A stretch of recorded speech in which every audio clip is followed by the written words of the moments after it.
Que Dieu soit loué. Vous savez, quand on apporte un message, il faut arriver à un moment donné à pousser ces sentiments qui viennent. Alors il faut les sentiments de Dieu. Et parfois les sentiments de Dieu, s'ils sont trop là, alors on pleure et puis vous avez besoin d'une parole de Dieu. Hein? Je bénis Dieu ce matin. Je voudrais vous remercier déjà. Je vais encore pleurer, c'est sûr. Hein? Je voudrais vous remercier. Voilà. Je voudrais vous dire que je vous aime beaucoup. Alléluia. Et que je vous porte dans mon cœur. Amen. Amen. J'aime Abraham. J'aime Abraham et son foyer, vous ne pouvez pas l'imaginer. Gabou. J'ai envoyé un message à Gabou il y a 2 jours sur WhatsApp. Et je disais, Gabou, je suis avec Marina et je voulais te dire que je t'aime. Et je pleurais. Je disais, on vous aime. Alléluia, on vous aime, Gabou. Alléluia. Ton frère t'aime. Oui. Amen. Je voudrais vous remercier pour tout ce que vous avez fait pour moi. Pour vos prières. Pour votre offrande. Pour votre amour. Il y a des choses qui sont gravées dans le cœur que nous n'oublierons jamais. Amen. Vous êtes à moi. Je suis votre frère. Et je vous aime. Je bénis Dieu. Ce matin, vous allez être bénis. Vous allez être bénis. Vous allez être renouvelés. Le message que je vais vous apporter, c'est un message que le Saint-Esprit m'a donné. Amen. Et qui m'a dit, le Seigneur me dit dans mon cœur, apporte à l'église de Montebello. Dis-leur que je suis l'espérance. Et je voudrais vous parler ce matin que parfois cette espérance, nous la perdons. Nous perdons parfois l'espérance. Et quand on perd l'espérance, quand on perd la foi, on a tout perdu. Il nous reste, il va rester que la théorie. Il va rester que le mécanisme. Et le diable veut toucher notre foi. Il veut toucher la foi, il veut toucher cette confiance en Dieu. Cette confiance en Dieu que vous avez, c'est votre force. Et des hommes dans la Bible ont perdu parfois la foi. Des grands hommes de Dieu ont perdu la foi, ont perdu l'espérance. Comment ces hommes ont-ils pu en arriver à perdre l'espérance, arriver à perdre la foi dans un moment noir de leur vie? Parfois nous tombons dans une citerne. On y tombe parfois à cause de notre faute, mais parfois on y tombe parce qu'on nous jette à l'intérieur. Et puis dans cette citerne, on se pose beaucoup de questions. Vous comprenez qu'une citerne, vous pouvez faire ça. Il n'y a rien autour. C'est du cuivre, c'est du fer. Il n'y a rien, il n'y a pas d'horizon, il n'y a rien. Et vous êtes là, au fond de cette citerne, dans le désespoir. Le thème de mon message ce matin, c'est l'espoir est parti, mais l'espoir va revenir. Amen. Je ne sais pas ce que tu es en train de vivre.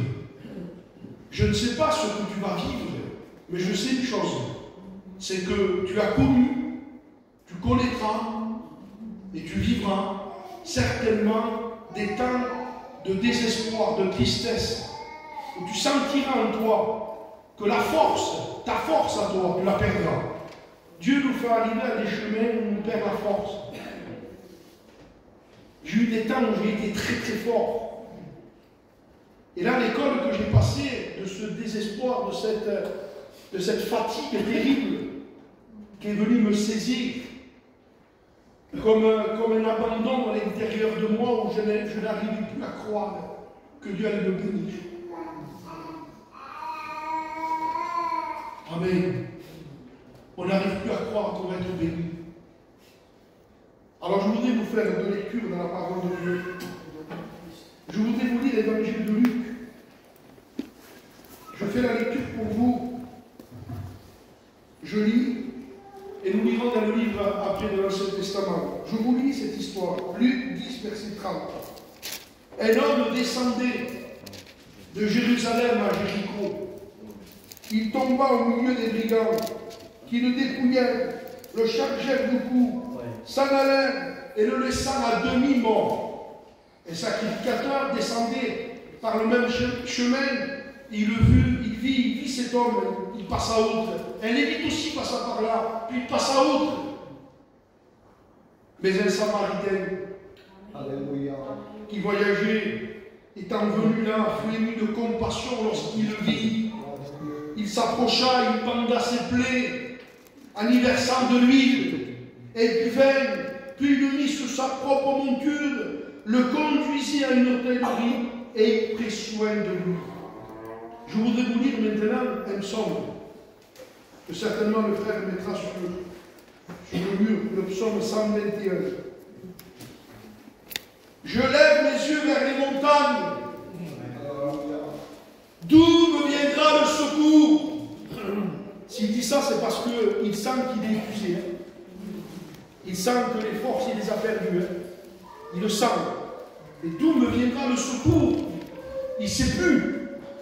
Mais je lève mes yeux vers les montagnes. C'était d'ailleurs le seul choix qu'avait Joseph dans la citerne. Il n'avait qu'une seule solution, c'était de lever les yeux en haut. Dans la citerne, il a regardé le ciel. Il regardait là-haut. Il regardait là-haut, mais malgré qu'il regardait là-haut, il était quand même dans la tristesse. Il était quand même dans des questions et des pourquoi. Il était dans une lassitude. Il était dans une déception. Et pourquoi mes frères m'ont fait ça? Qu'est-ce que j'ai fait pour mériter de passer par là? Oui, mais ce qu'on ne comprend pas aujourd'hui, on le comprendra demain.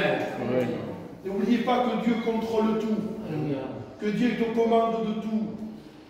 Que Dieu, la Bible dit que Dieu, il est celui qui envoie le bien, il envoie aussi les maux. Il envoie le bien, il envoie aussi le mal.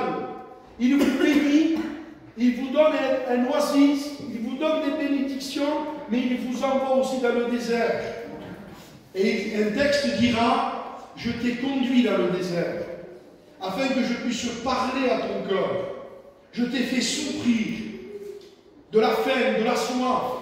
Et le texte dit, afin de t'apprendre. Voyez? On n'apprend pas derrière un pupitre. Nous, on croit qu'on apprend quand on prêche. Non. On n'apprend pas quand on est dans une église et qu'on loue le Seigneur ou qu'on prophétise. Merci Seigneur quand on est béni. Mais c'est pas là que vous allez apprendre. Il dit, je t'ai fait souffrir, je t'ai conduit dans le désert. C'est lui qui le dit ça, je t'ai fait souffrir. Mais pour t'apprendre quelque chose. Pour t'apprendre que l'homme ne vit pas de peine seulement. Mais que l'homme vit de toute parole qui sort de la bouche de Dieu. Je veux t'apprendre, dit le Seigneur. Et qui mieux que lui pour nous apprendre, frère? Qui mieux que lui pour nous apprendre l'humilité, l'amour, la douceur? Qui mieux que lui pour nous apprendre à devenir des hommes spirituels? Et là, cet homme dit, je lève mes yeux vers les montagnes. D'où me viendra le secours? Le secours me vient de l'Éternel, qui a fait les cieux et la terre.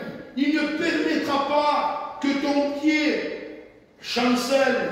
Celui qui te garde ne sommeille pas. Voici, il ne sommeille ni ne dort, celui qui garde Israël.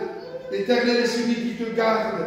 L'Éternel est ton ombre à ta main droite. C'est-à-dire qu'il n'est pas loin. Pendant le jour, le soleil ne te frappera pas, ni la lune pendant la nuit. L'Éternel te gardera de tout mal, gardera ton âme. L'Éternel gardera ton départ et ton arrivée, dès maintenant et à jamais. Voilà les textes d'introduction que j'ai voulu prendre. Et je voudrais que nous méditons ce matin dans le livre des Lamentations, au chapitre 3. Et je vous lis ce verset. Le verset 1. C'est Jérémie. Vous connaissez Jérémie? De l'homme de Dieu, Jérémie. Eh bien, cet homme de Dieu va vous surprendre ce matin. Regardez, je vous lis un texte dans le chapitre que nous reviendrons tout à l'heure. J'ai dit, ma force est perdue, j'ai plus d'espérance en l'éternel. Lui, que moi je le dise, j'ai plus de force, l'éternel.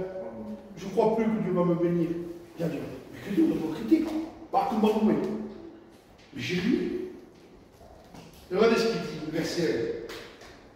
Je suis un homme qui a vu la misère.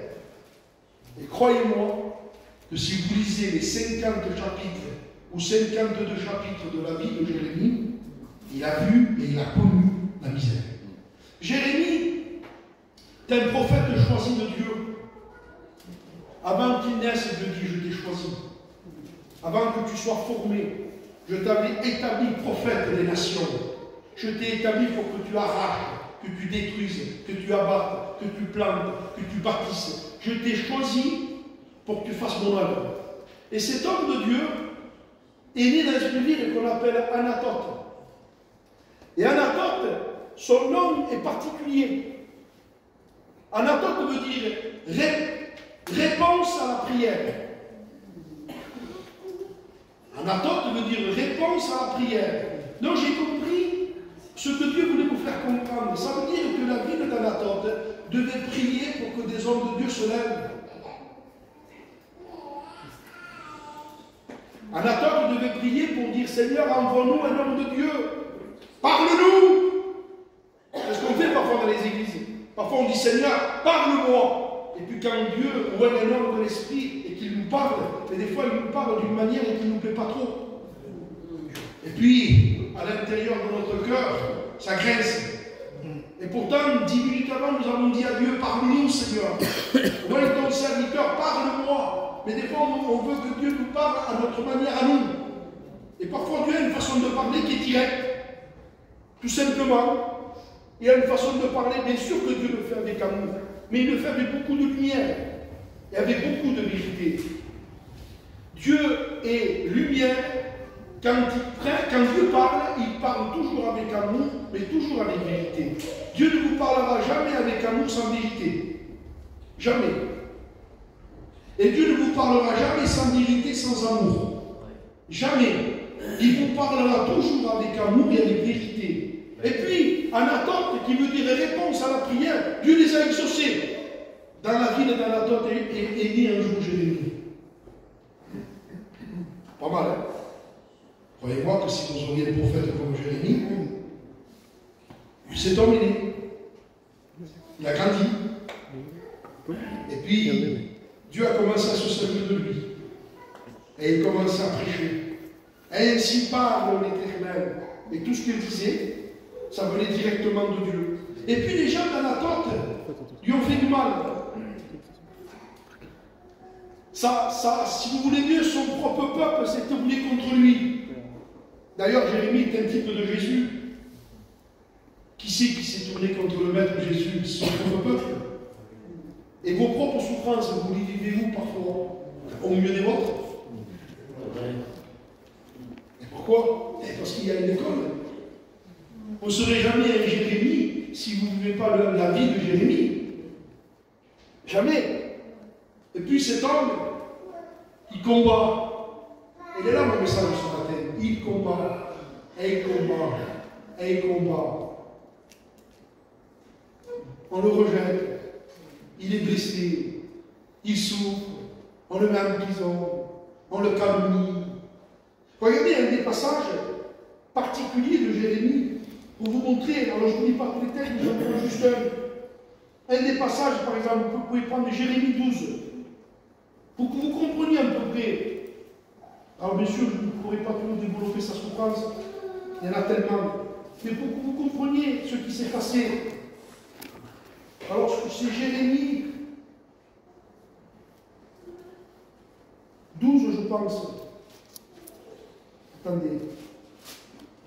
Oui, voilà, je peux le lire, regardez. Jérémie 12 et verset 6.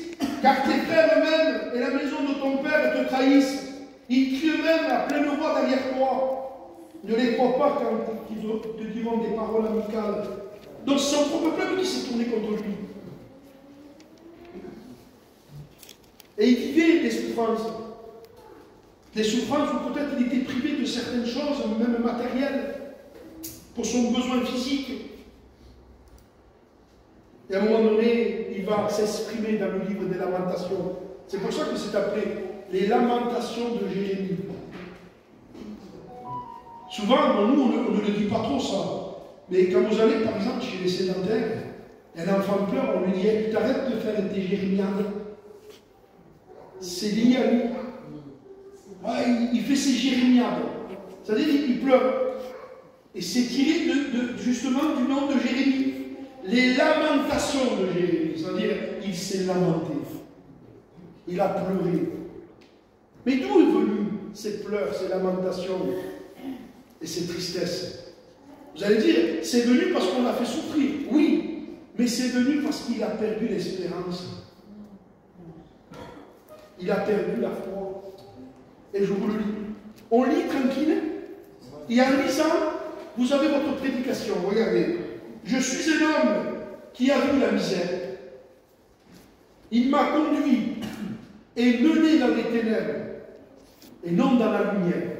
Il est dans une fausse conception là, à ce moment-là.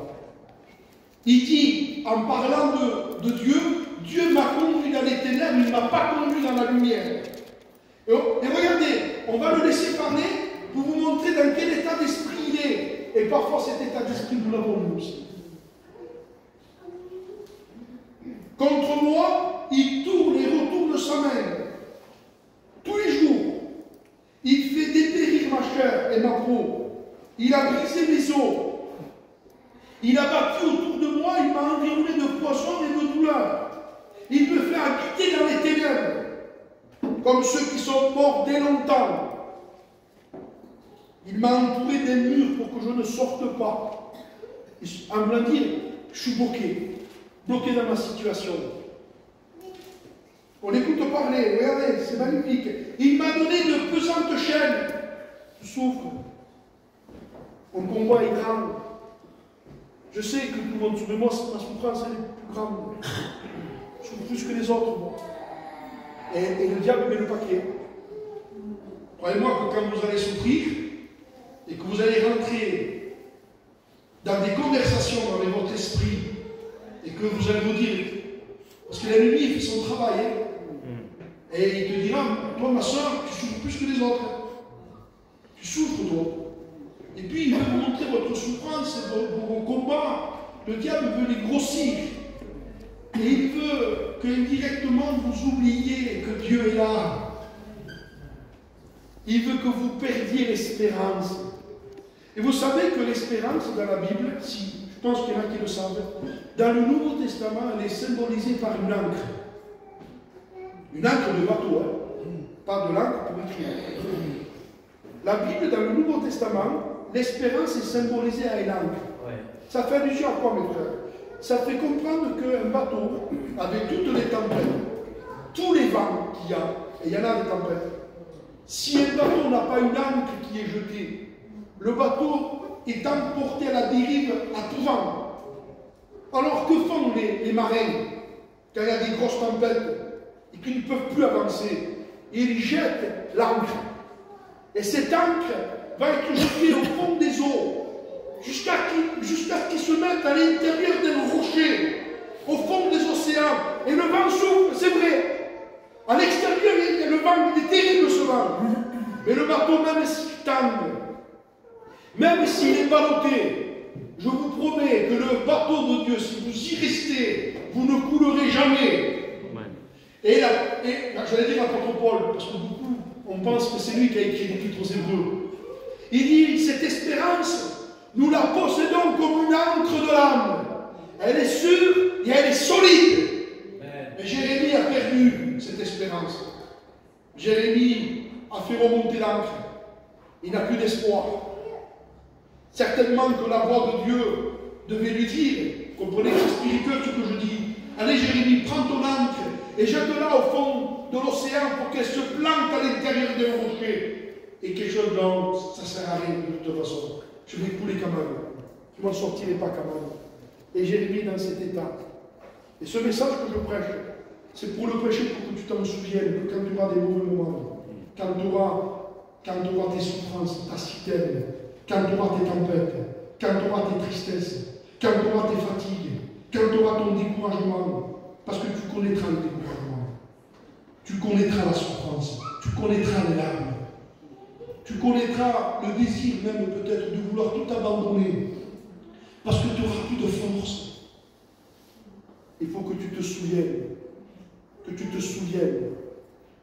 sera toujours là. Toujours. Il faut que je me souvienne qu'il sera toujours là. Regardez, je continue. Seigneur, j'ai beau crier, verset 8, et implorer du secours. Il ne laisse pas accès à ma prière. Je crie, j'implore du secours, et ma prière ne monte pas. On dirait que Dieu est sourd. Il ne m'écoute pas, le Seigneur. Mais où est Dieu? Où est Dieu? Regardez, il a fermé mon chemin avec des pierres de taille. Il a détruit mes sentiers. Il a été pour moi un ours, une embuscade, un lion dans un lieu caché. Il est en train de parler de Dieu. Nous, si on aurait été là, il a rétrogradé. Par contre, il était frère. Et oui, vous attendez un prophète de parler comme ça. Non, il est dans sa crise. Il est dans sa crise spirituelle. Il est dans son combat. Je voudrais vous dire, mes frères, que quand vous verrez un frère, tout ce qu'il pourra dire, s'il est en colère, je ne sais pas, aimez-le et aidez-le. Aidez-le. Parce que le moment qu'il passe sera le tien plus tard. Crois-moi. Crois-moi ce que je te dis. Amen. Je te promets. Regardez ce qu'il dit. Regardez. On va doucement.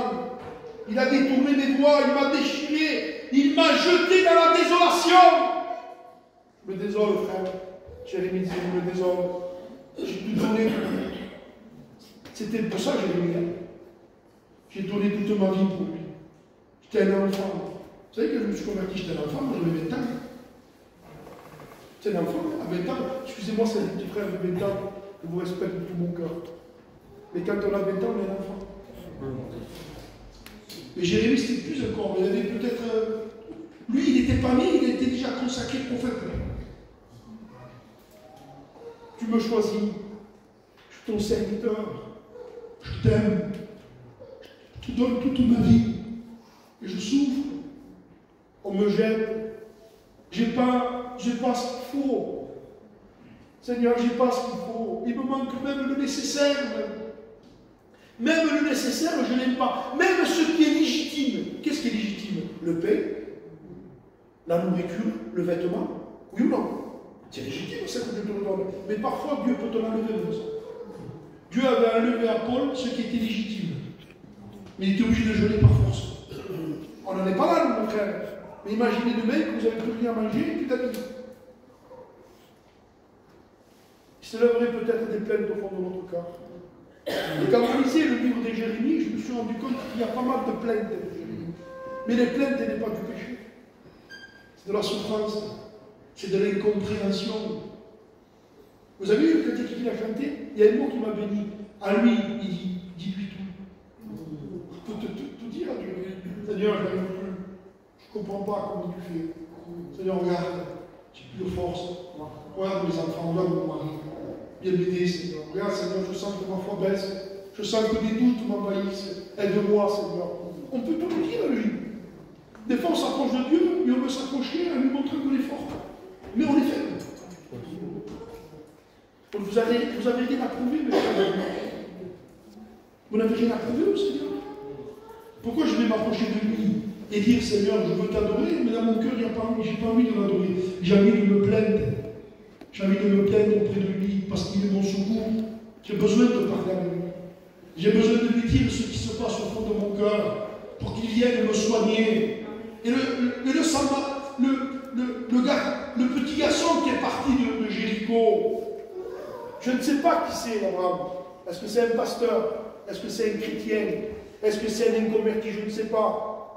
Mais il était à Jérusalem. Il était tranquille. Pourquoi il est parti? De lui-même? Peut-être qu'on l'a pris, on l'a jeté. Je ne sais pas. Mais il quitte Jérusalem. Et il descend. Et il descend. C'est ce qu'on est en train de lire. Hein?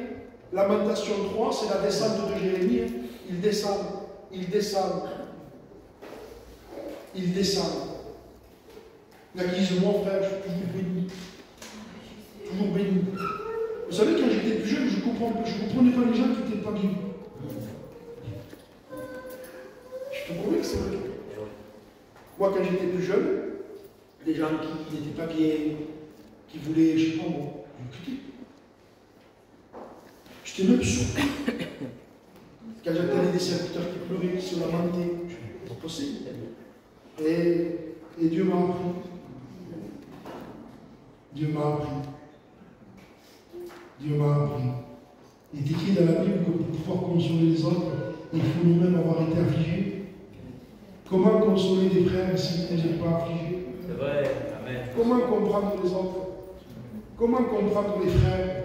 Comment comprendre une sœur? Comment, si vous ne passez pas par ce chemin? Alors vos chemins que vous passez, c'est pour vous apprendre aussi à comprendre les autres.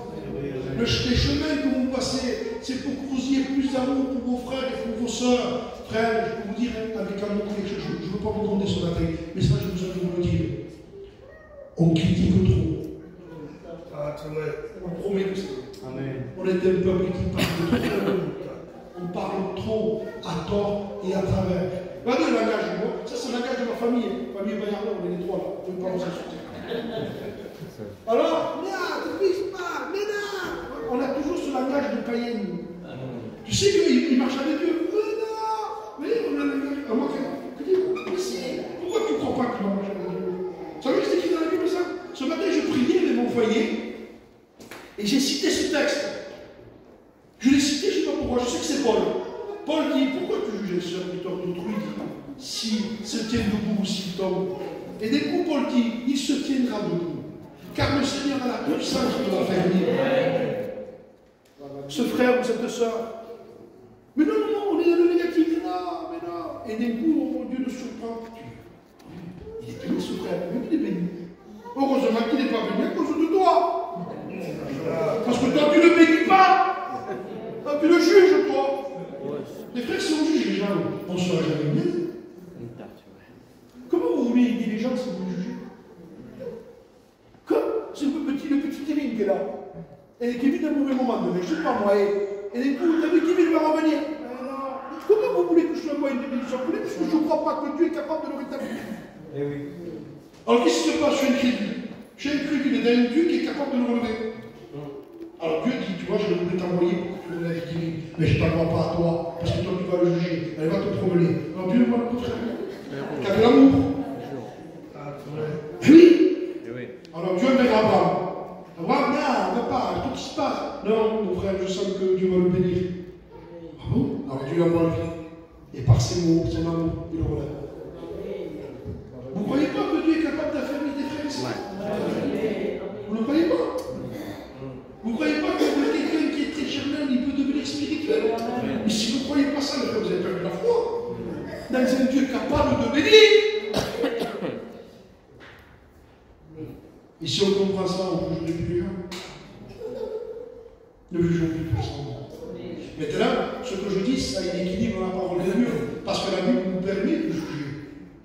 Mais pas comme on le sous-entend nous. Nous, on juge par rapport à la Bible. Mais c'est un jugement par l'Esprit de Dieu. Nous sommes obligés de juger les choses, dit Paul. Y a-t-il pas au milieu de vous un homme intelligent, un homme sage, qui peut juger les cas? Pas pareil ça. Mais je n'ai pas jugé mes frères. Je n'ai pas jugé un inconverti qui ne veut pas de Dieu. Ce matin, je vais mon cousin vite, je vais au culte. Mais si tu m'écoutes, moi, si j'écoute, moi, non, jamais plus. Et ça, c'est moi qui le dis. Alors, Paul, il dit, tu sais ce qu'on dit ici? Je faisais pareil avec le petit monde. Pareil. Hein, non, qui dit? Tu sais ce qu'on dit? Mais voilà, c'est comme ça. C'est pour ça que peut-être qu'on va pas voir les enfants. Parce que tout ça, ils veulent le temps de Dieu. Et ça nous arrange, ça, non? Ça nous arrange de dire ça? Non, frère. Le Seigneur est capable de faire des grandes choses. Il est capable de sauver nos familles qui sont dans les ténèbres, qui sont enchaînées Parce que nous avons un Dieu vivant. Amen. Un Dieu puissant. Jérémie, il est en train de vivre son désert. Il est en train de vivre son ras-le-bol. Des fois, ça arrive. Vous savez, des fois, vous savez, bon, il a ras-le-bol aujourd'hui. Ça arrive d'avoir des ras-le-bol. Et quand vous voyez des frères et des soeurs qui sont dans un ras-le-bol, allez les aider. Ne les jugez pas. Aidez vos frères. Aidez-les au maximum.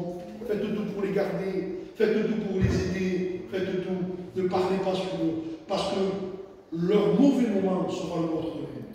Oui. Je lis, je continue pour vous. Amen.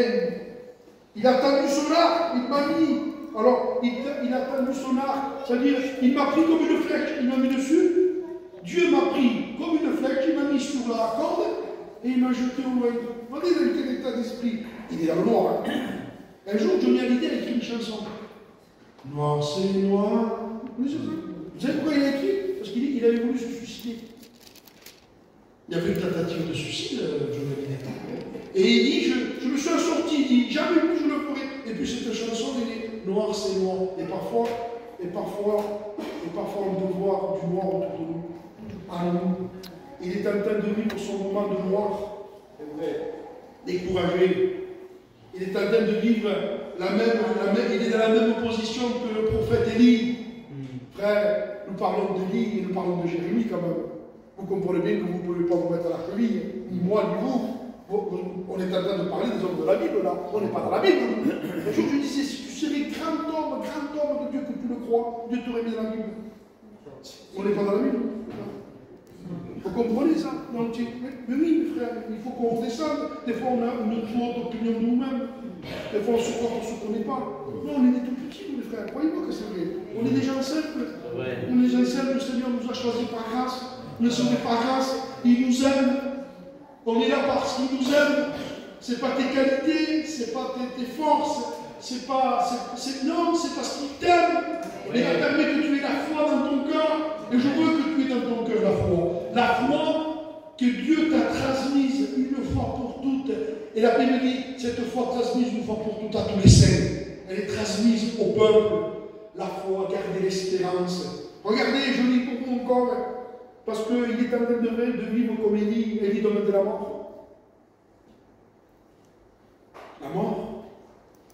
Croyez-moi qu'il faut perdre toute espérance quand on veut mourir. On a tout perdu quand on veut mourir. Demande de la mort. Il veut mourir. La situation est terrible. Et vous savez ce que Dieu a fait pour Élie. Il a envoyé son ange. Vous savez que Dieu parfois vous envoie des anges. Des fois, c'est un frère que Dieu vous envoie. Moi, quand j'ai été découragé, Dieu ne m'a mis pas contre tout le monde. Lui? Oui, pas toi. Toi? Toi, tu te trompes. Toi? Quand je serai mal, Dieu va m'envoyer pour l'homme, mais il te fait des passes. Il t'enverra le tout petit que toi t'as jugé. Et Dieu fait ce qu'il veut. Mais oui, il est Dieu. Et puis, j'avais une petite conversation, une petite fatigue, une lassitude, et puis il m'écoutait. On a besoin de parler à quelqu'un.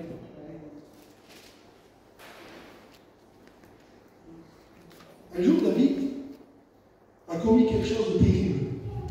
Et vous le savez ce qu'il a commis.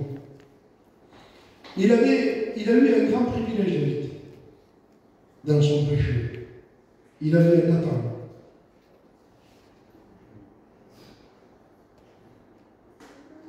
Il avait Nathan auprès de lui. Nathan arrive. Il dit, j'ai quelque chose à te dire. Il dit, oui, parle. Il dit, tu sais, il y avait un riche. Et puis, ce riche a beaucoup de troupeaux, et puis il y avait un pauvre. Et le riche, il y a un ami à lui qui est venu chez lui pour manger. Et le riche, au lieu de prendre une brebis à lui, un agneau à lui, il a été prendre la petite brebis du pauvre. Et David, voulant faire l'homme de Dieu, vous savez, c'est dangereux quand on veut faire l'homme de Dieu. Quand on veut faire l'homme de Dieu, qu'on n'est plus un homme de Dieu, c'est très dangereux l'apparence.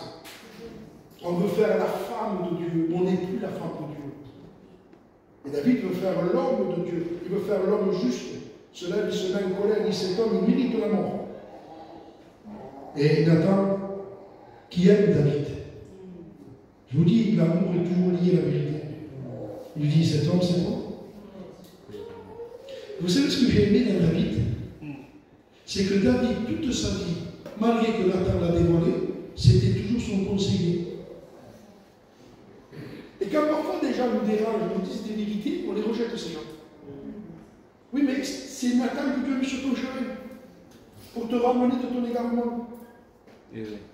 Alors moi, je dis, quand je dis ça, je dis, Seigneur, moi, je veux des Nathan pour le monde. Je veux des gens qui me disent, ça, c'est pas bien, ça, c'est pas bien, ça, c'est pas bien. Parce qu'en les écoutant, ces frères, ils vont me garder. C'est les frères qui vous diront toujours la vérité qui vont vous garder. Mais dis-moi, là, nous, Marc SB, Brèche SB, il n'y a pas mieux que tout. T'es parfait. Je dois lui donner l'heure. Mais si lui dit, non, pas comme ça, mon frère. Tu le commences à me tu te trompes là. Alors bien sûr que ça peut un peu nous contrarier. Oui, mais un Nathan avec vous sauve la vie. Et Nathan a sauvé la vie de David. Alors prions pour que les gens de Nathan. Des hommes pleins d'amour qui sont capables de vous aimer, de vous soigner, de vous respecter, et qui sont capables aussi de vous dire la vérité pour vous ramener dans le droit chemin. Et vit sa crise. Est-ce qu'il y a des frères et sœurs qui seraient en crise ce matin? On a une crise. Regardez. Il a fait entrer, verset 14, je suis pour tout mon peuple un objet de raillerie. Vous savez ce que c'est la raillerie? Je l'ai écrit, c'est la dérision, c'est la causerie. Vous savez, quand on cause, c'est-à-dire qu'à un moment donné, c'est pas ce que vous faites, que vous êtes le sujet de la conversation du jour. Vous êtes de la causerie des gens, la dérision. Vous êtes ponté, la plaisanterie, la critique. Il dit, je suis la raillerie du peuple, dit Jésus. On parle de moi. Écoutez, je lis encore pour vous. Il m'a rassasié d'amertume. Il m'a enivré d'absinthe. Il a brisé mes dents avec des cailloux. Il m'a couvert de cendres. Tu m'as enlevé la paix. Jérémie n'a plus la paix. Mais c'est pas une autre livre. Des fois, on peut perdre la paix. David disait, je suis dans une grande angoisse. Tu m'as enlevé la paix. Et écoutez le mot, frère. Écoutez le mot, verset 18. Et j'ai dit, parce que moi je l'ai dit ça. Et j'ai dit, ma force est perdue. J'ai plus d'espérance. Ça y est. Et là, le diable a réussi son coup. Ça y est. Le diable l'a tellement oppressé. Il a tellement d'une finesse. Il a réussi à lui faire dire, ma force est perdue, j'ai plus d'espérance. Ça veut dire qu'il n'y a plus l'ancre du bateau. Qu'est-ce qui va se passer s'il n'y a plus l'ancre du bateau? La tempête qui souffle, le bateau va faire naufrage. Mais dans un secours de Dieu, je lève mes yeux vers les montagnes. D'où me viendra le secours? Le secours me vient de l'Éternel. Amen. Et regardez ce qui se passe. C'est une merveille. Quand je pense à ma détresse, à ma misère, quand mon âme s'en souvient, elle est abattue au-dedans de moi. Il est mort. Et c'est le verset 21 que je voudrais. Verset 22, verset 21, pardon. Voici ce que je veux repasser à mon cœur. Voilà. J'ai besoin de repasser à mon cœur. J'ai besoin de repasser les bénédictions que Dieu m'avait données. J'ai besoin de repasser les prédications. J'ai besoin de repasser les choses de Dieu. Je veux repasser à mon cœur. Et il dit, je veux repasser à mon cœur. Voici ce que je veux repasser à mon cœur, ce qui me donnera de l'espérance. J'ai besoin de retrouver l'espérance. Parce que frère, quand on a l'espérance, ça nous permet d'obtenir la persévérance. C'est vrai. Quand on perd l'espérance, on perd la persévérance. C'est Paul qui me dit. J'ai le texte si vous voulez, si je l'ai, le frère peut le mettre. Romains 8, 24. Tu peux le mettre mon frère? Regardez mes frères si c'est bon. Quelques versets de plus, on va finir. Regardez. Romains 8, 24.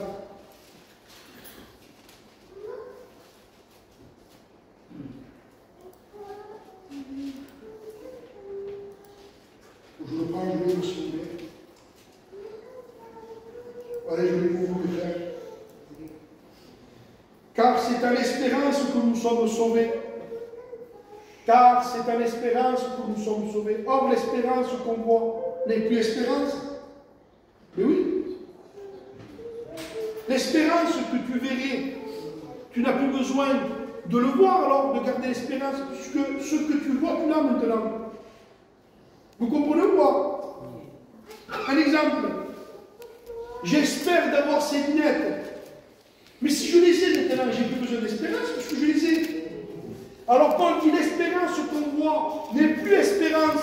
Ce qu'on voit, peut-on l'espérer encore? Et Paul dit, verset 25, mais si nous espérons ce que nous ne voyons pas, j'espère dans un Dieu que je ne vois pas. J'espère dans un Dieu que je ne vois pas. Je ne vois pas la conversion de mes filles. Mais j'espère. Et parce que je l'espère, je le vois dans la foi.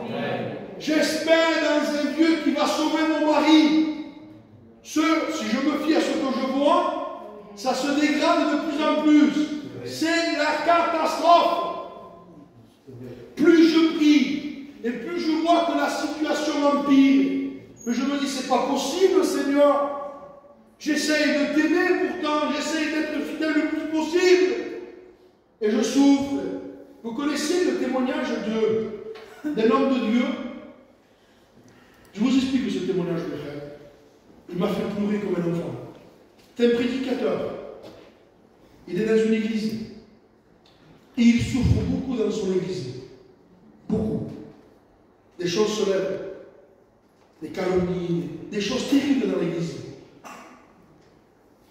Et puis il a une fille qui a 18 ans, qui est convertie, elle aime le Seigneur.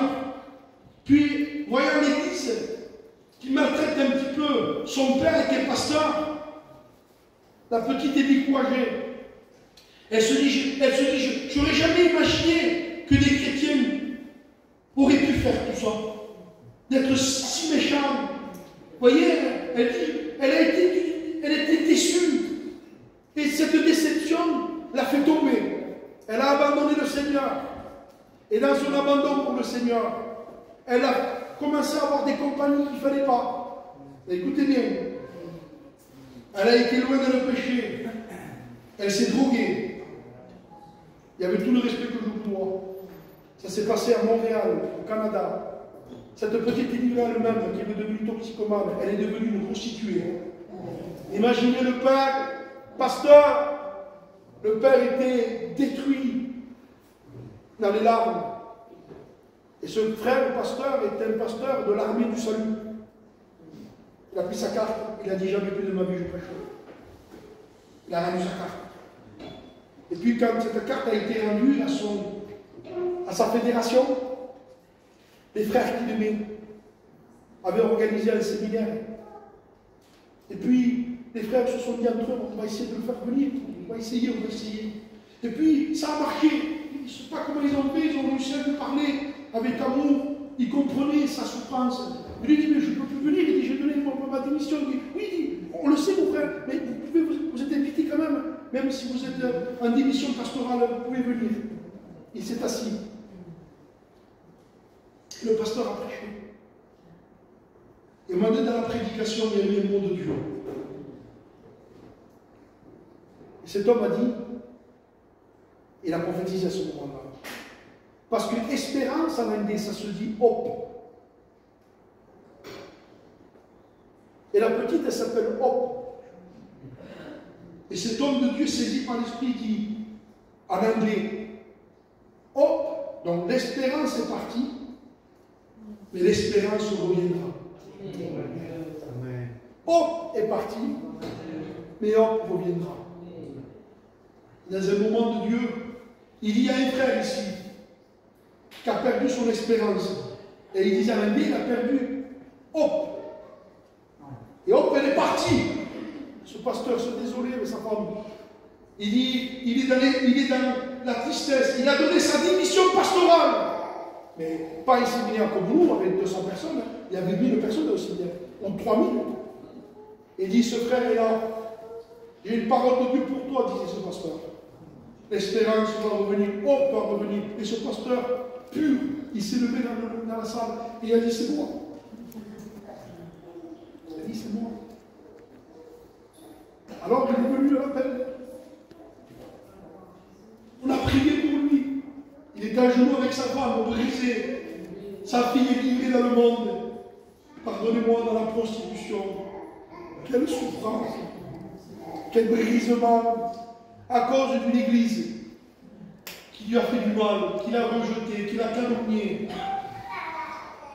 Puis ce frère, dans la prière, Dieu a commencé à le restaurer. Il a commencé à y croire. L'espérance est revenue. Voici ce que je veux repasser à mon cœur, ce qui me donnera de l'espérance. C'est que les montées de l'Éternel ne sont pas épuisées. Amen. Amen. L'amour de Dieu n'est pas épuisé. Amen. Ce frère a cru. Puis se sont séparés du séminaire. Quelques mois après, ce pasteur qui avait pris a revu ce frère. Il a revu avec son ministère. Et sa fille, Hope, elle était revenue. Elle est revenue à l'église. Elle a donné son cœur à Dieu. Dieu l'a béni, elle a donné le foyer. Regardez, frère, ce que Dieu est capable de faire. Et Jérémie est en train de vivre sa citerne, sa souffrance. Mais cet homme béni de Dieu dit les bontés de l'Éternel. Amen. L'amour de Dieu pour toi. L'amour de Dieu pour moi. La bénédiction de Dieu pour moi. Elle n'est pas épuisée. Elle se renouvelle chaque matin. Et là, elle commence à être bénie. Et quand on est béni, on a besoin d'être béni, mon frère. Et je voudrais te dire, mon frère et soeur, ma soeur, que Dieu veut te bénir. Il t'aime. Il ne t'abandonnera jamais. Il ne te laissera jamais. Même si tu as péché et que tu lui as fait du mal, qu'il y avait des révoltes, qu'il y avait des colères, qu'il y a eu des mots, que peut-être tu avais un mauvais moment avec ton mari, tu n'aurais pas dû. On ne devrait pas faire ce qu'on fait. Mais c'est fait.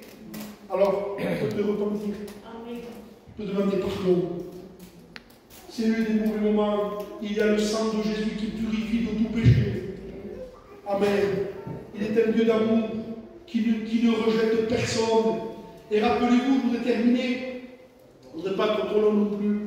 Mais cet homme blessé, cet homme sur le chemin, cet homme abandonné, cet homme à demi-mort, il est tout seul. Mais la Bible dit qu'un bon samaritain est arrivé. Amen. Que j'aime ce texte. Il s'est penché vers lui. Et il a commencé à le soigner. Il a commencé à le soigner. Il a commencé à verser de l'huile et du vin. Et j'ai compris pourquoi l'huile et le vin. Parce que l'huile, ça permet de soigner les plaies. Et pourquoi le vin? Mais le vin, c'était si vous voulez mieux, les Hébreux étaient spécialistes dans la guérison. Les meilleurs docteurs au monde, c'est les Juifs. Et ils étaient spécialistes dans la guérison. Spécialistes pour soigner les autres. Ils mettaient de l'huile sur les plaies pour soigner. Et le vin, c'était, si vous voulez mieux, comme un anesthésiant. Comme, si vous voulez mieux, comme un espèce de produit pour calmer la douleur. Comme de la morphine, si vous voulez mieux. Alors, ça nous fait voir tout l'amour de Dieu. Dieu nous verse de l'huile sur les plaies. C'est-à-dire, il nous soigne. Les plaies. L'huile permet de cicatriser les plaies. Il y a des plaies parfois qui ont besoin de cicatriser. Des plaies à l'intérieur du cœur. Des choses qu'on ne peut pas dire à personne. Il y a des plaies à l'intérieur de nous, des plaies qui sont dans le cœur, dans l'âme, des blessures profondes qu'on ne peut pas dire à tout le monde. Mais elles sont là à l'intérieur de nous, elles nous font du mal. Parfois le diable exploite cette plaie pour nous faire du mal, pour nous paralyser. Je voudrais dire ce matin que l'huile de l'Esprit de Dieu veut couler sur cette plaie pour la soigner.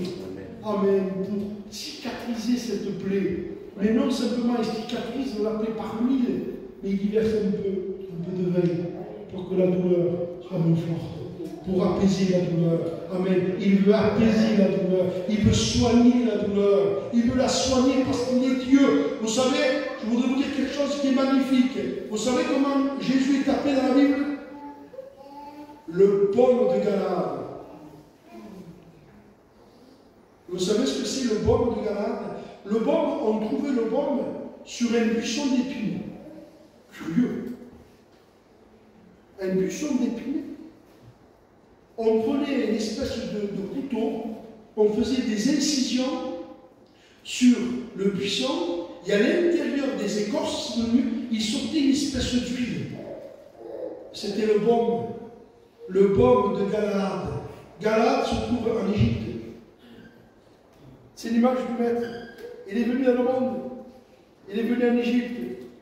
Le baume de Galade a été envoyé en Égypte pour soigner nos vies, pour nous sauver, pour nous soustraire, pour nous retirer, pour nous soigner. Le baume, et permettez-moi de finir avec quelque chose qui va vous faire du bien.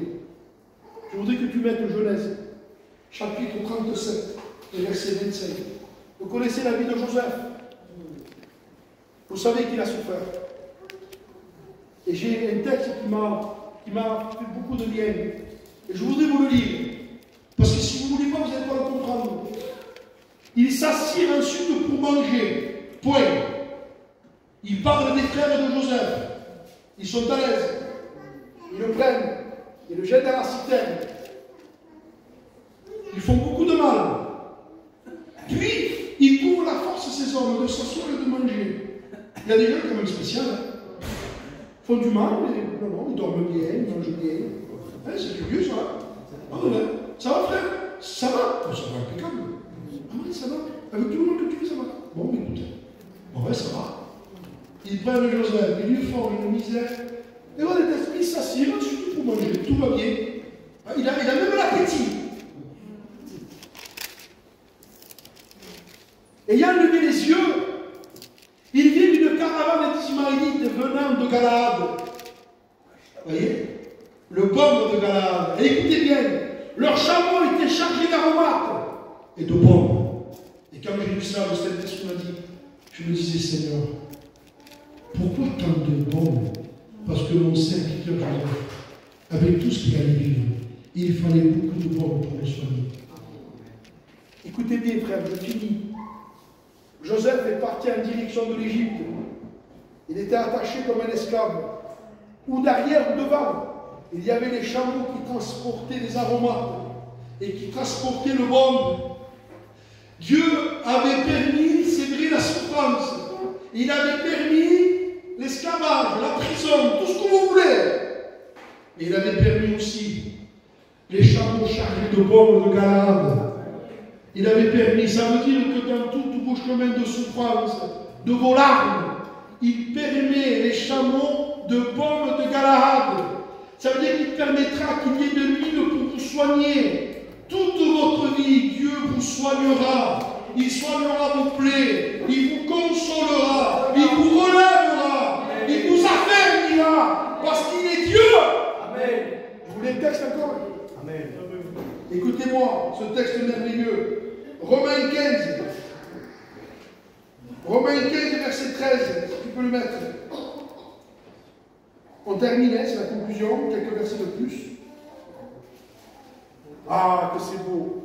Que le Dieu de l'espérance vous remplisse de toute joie, de toute paix dans la foi. Vous voyez? Si vous perdez l'espérance, vous perdez la joie, la paix et la foi. Quand on perd l'espérance, on perd la joie, la paix et la foi. Alors, je veux repasser à mon cœur. Les bontés de l'Éternel ne sont pas épuisées. Amen. Elles se renouvellent chaque matin. Que le Dieu de l'espérance vous remplisse de joie, de toute paix, dans la foi, pour que vous abondiez en espérance. C'est-à-dire que la foi, la joie, la paix qui est à l'intérieur de vous, cette joie de lui faire confiance. Et là je conclue, il me reste encore quelques minutes. Avoir confiance, comme Abraham, espérance contre toute espérance. Il ne considéra pas que son corps était déjà usé, mais il fut fortifié dans la foi. Mais comment? En donnant gloire à Dieu. Il y a un mot qui m'a béni de Dominique, et je l'ai dit à Marco, il a fallu que je l'écrive. Il disait, ce que tu confesses, c'est ce qui t'arrive. Ah, que j'ai aimé son mot. Je bénis Dieu d'avoir été historien. Rien que pour son mot. Ce que tu confesses, c'est ce qui t'arrive. Je sais vrai. Alors j'ai envoyé des textes à ma femme, à ma famille. J'ai un groupe de famille sur WhatsApp, à ma femme et mes enfants. Alors ce que je confesse, c'est ce qui m'arrive. Alors je confesse que je vais être béni. Que je mourrai de vieillesse, très vieux. Que je serai un pasteur qui va sauver des âmes. Amen. Que je manquerai de rien. Amen. Que j'aurai toujours de quoi vivre, du matériel, j'aurai tout ce qu'il faut. Je confesse la bénédiction sur ma vie. Je confesse la bénédiction sur mon foyer. Je confesse aussi la bénédiction sur toi. J'ai le droit de le dire, la Bible me donne le droit. Mais comment? Oui. Sois béni de Dieu. Amen. Amen. Sois béni de Dieu. Amen. Que la bénédiction soit sur toi, qu'elle coule sur toi. Amen. Sois béni matériellement, financièrement, spirituellement, familialement. Que la bénédiction coule sur mon Témérou. Que la bénédiction coule sur mes frères dans le ministère. Que la bénédiction coule sur tes petits-enfants, sur tes enfants qui sont encore perdus. Frères, ils sont perdus des petits comme moi. Ils seront sauvés. Amen. Ils se convertiront. Amen. Que le Dieu de l'espérance vous remplisse de toute joie, de toute paix, dans la foi, pour que vous abondiez à l'espérance par la puissance du Saint-Esprit. Qu'est-ce qui se passe quand l'espérance est solide? Est-ce que quelqu'un peut me dire dans le Nouveau Testament, je vous ai dit que l'espérance est symbolisée à une encre, il y a un autre verset aussi. Symbolisé par quoi l'espérance? Qui pourrait me le dire? Allez, je vous donne le verset. Je vous le donne. Laissez-moi encore quelques versets et je vous le donne. 1 Thessaloniciens chapitre 5 verset 8. Mais le mot, l'espérance est symbolisée par un casque. C'est-à-dire que quand tu gardes l'espérance, tu es protégé.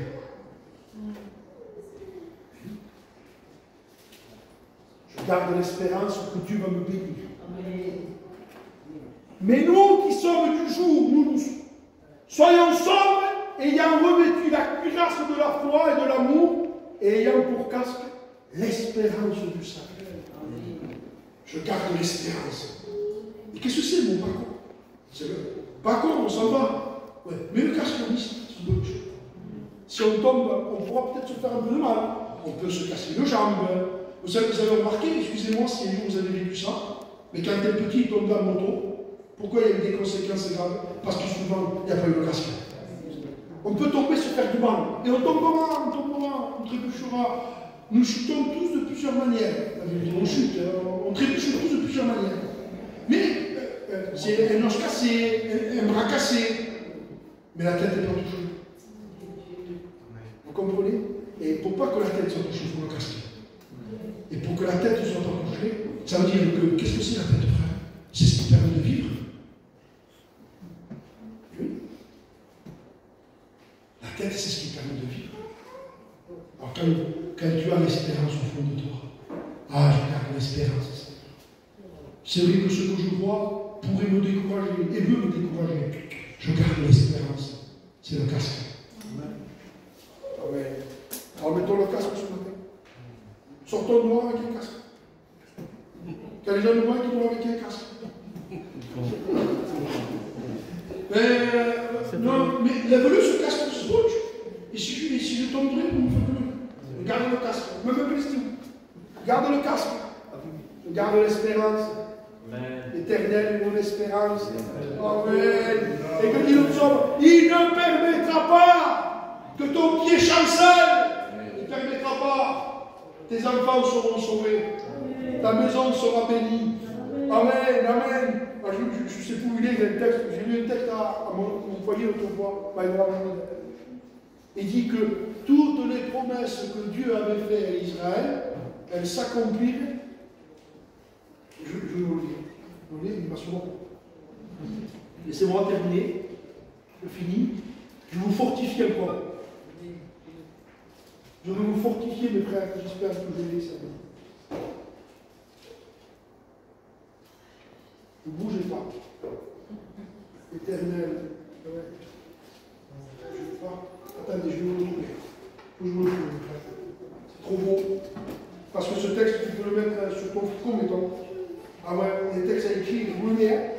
pas. Vous le mettez.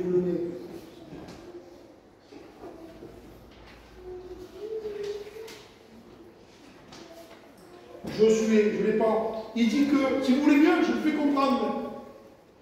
Ils sortent de l'Égypte. Et pendant des années, ils ont souffert. Et le livre de Josué, c'est la conquête de Canaan. C'est-à-dire, c'est lui qui fait rentrer le peuple à Canaan, dans la bénédiction. Et il te dit, toutes les promesses que Dieu avait faites, elles ont mis quelques années pour s'accomplir. Mais il dit, mais l'Éternel les accomplit. Tout pour le peuple. C'est-à-dire que toutes les promesses que Dieu nous a données, elles s'accompliront. Parce que, frère Dieu n'est pas un menteur. C'était qui comme ça?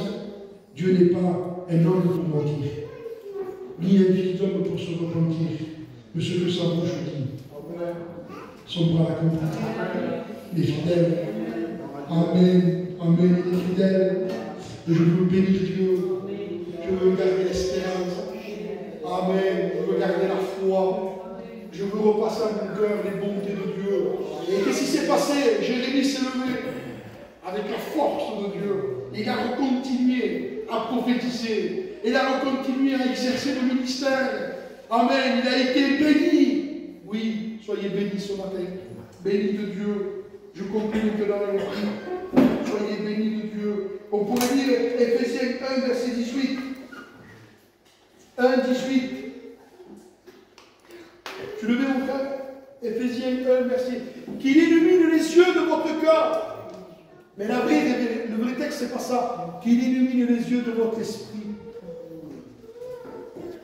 Pour que vous sachiez qu'il y a une espérance qui s'attache à son appel. C'est-à-dire que tes yeux de l'esprit soient ouverts pour que tu réalises l'espérance que tu as. Quelle est la richesse, la gloire de son héritage qu'il réserve au saints. Et maintenant, je vous lis le dernier verset, Colossiens 1, 27. Je ferme, ça y est, j'ai fini. Colossiens 1, 27. Écoutez ça. Alors, vous avez de quoi le louer ce matin. Tu as de quoi le remercier. Je l'ai pour vous. À qui Dieu a voulu faire connaître quelle est la glorieuse richesse de ce mystère parmi les païens. Et c'est quoi cette glorieuse richesse? C'est quoi cette glorieuse richesse parmi nous les païens? Christ en nous. L'espérance de la gloire. Quelle espérance, mon frère? Jésus en toi. Il est en toi. Il est avec toi. Le pasteur, des fois, je partais, il n'avait pas compris. Quand je l'écouterai, je vais tout arrêter. Il est avec toi encore. Il est avec toi. Il avait dit que l'Éternel fait le Joseph. Il est avec toi. Amen. Te laisse encore. Il t'aime. Il est avec toi. Amen. Il est l'espérance du peuple.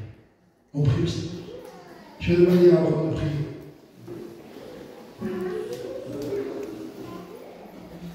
Merci pour ces consolations, Seigneur.